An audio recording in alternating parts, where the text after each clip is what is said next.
Ay, magandang araw mga ka-strokers.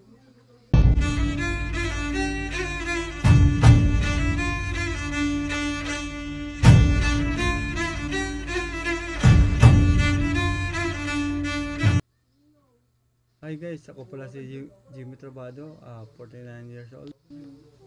Ako pala ay 3 taon ng stroke at ako po ay may dalawang maintenance.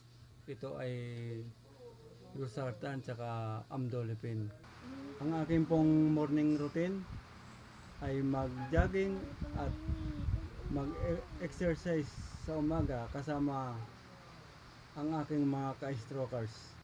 So, ayun. Hanggang dito na lang po. Please like, share, and subscribe. Ayun, kung may mga tanong po kayo, comment down below.